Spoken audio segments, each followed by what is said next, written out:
Hey there, Doc. Dr. Scott Dorrity here from ChiroLaunch. And this week I'm going to talk to you about something that's very important to me, something that I've experienced in my own life, something I had to go through in the process of creating my businesses.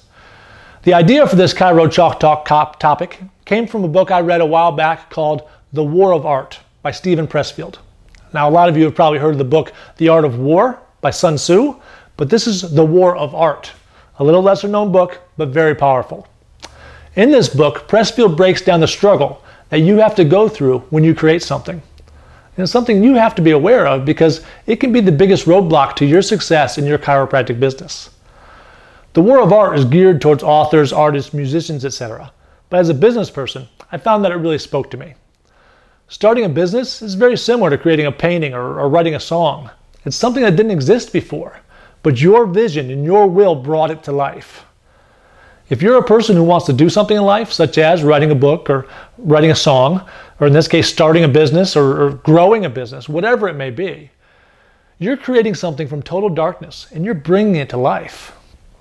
But there's a force out there that you may not even realize exists until you actually stand up and you try to do something in your life.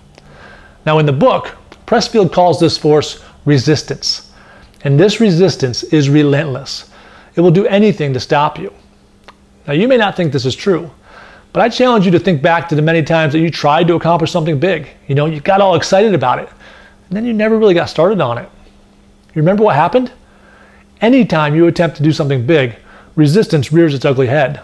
Something comes up or something happens that steers you away from your goal. It just distracts you.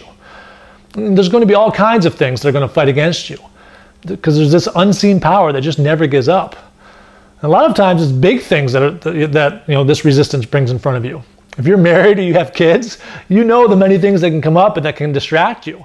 And sometimes it's a tiny thing. Like for me, every time I try to film a video, the one fly in this studio wants to land right on my lip, right on my face. This is probably my 10th time making this video because of that fly, which is now laying on the ground here somewhere. I overcame resistance this time.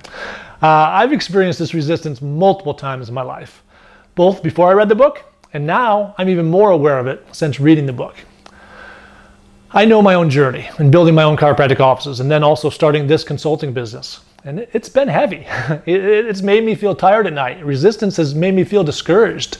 Resistance acts as that voice in your head that says, you can't do this. But you gotta know that's just resistance messing with you. What you really need to know is that resistance will say anything it can to stop you from creating whatever it is that you're supposed to create. You need to make sure you fight against this. And in the second part of this video, I'm going to talk about how you do this. One thing that's crazy about resistance is that it's trying to destroy you. If you really tap into what you're supposed to be doing in life, resistance is going to be there. Resistance is going to tell you things like, there's always a quick fix, or we can take this shortcut. Or what if we just, did this for the short-term happiness instead of taking the harder path for the long haul? Well, resistance wants you to chase after that next shiny object. It wants you to buy that next online product or play that game or check your emails constantly throughout the day. Anything to distract you from what you should be doing. Even friends will distract you from what you need to do. When you're succeeding or you're going after something, you're going to meet all sorts of distractions that are going to hold you back. It's not necessarily jealousy from your friends, but there can exist this sense of opposition, like they don't want you to get too far ahead of them. So recognize that resistance is going to be there every single day. So what is the solution? How do you get beyond this resistance? Well, first of all, you have to realize it's there before you can overcome it. Hopefully, watching this video, and if you so choose to go out and buy the book, The War of Art, then you'll realize it exists. Personally, I never even thought about it before I read the book. I thought in those times that I was just lazy or I lacked the will. I never thought that there was actually a force out there that was trying to stop me. Now that you do know, you've got to stand up and actually fight because it's going to demand sacrifice. There's going to be people with negative opinions of you. You're going to get tired. You're going to have to really sacrifice to get there. Resistance is fueled by fear, your fear. There are a lot of people who are afraid of failure, but there also exists a lot of people who are afraid of success. Do you have that fear? Are you actually afraid of what might actually happen if you did something and it succeeded? Now, I know you've heard the question, what would you do if you knew you couldn't fail? I know it's kind of cliche, but I want you to ask yourself that question.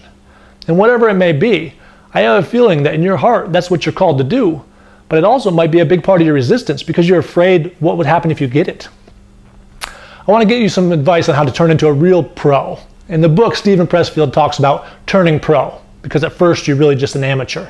You want to do something, but you don't really put any real effort into it. You don't get the skills, and you don't know what it takes to get there.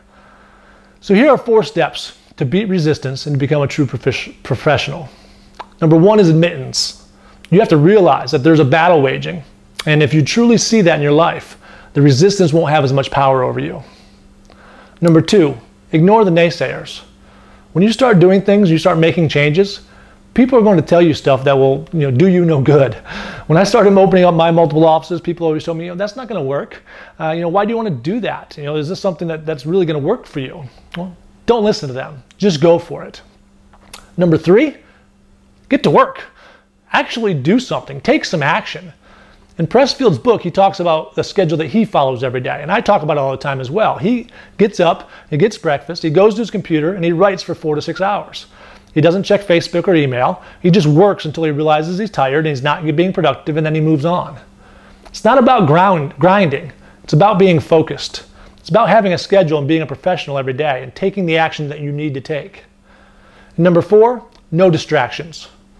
Amateurs are on Facebook and Twitter all the time. You know what a professional is doing all day long? He or she is working. Now you have a choice here. You can change your life and your destiny. If there's something inside you that you're being called to do, resistance is going to do everything it can to stop you. But if you stand up, you move forward and you go for it, and you don't give up, you're going to change the world. And trust me, once you push that rock to the top of the mountain, the view up there is beautiful.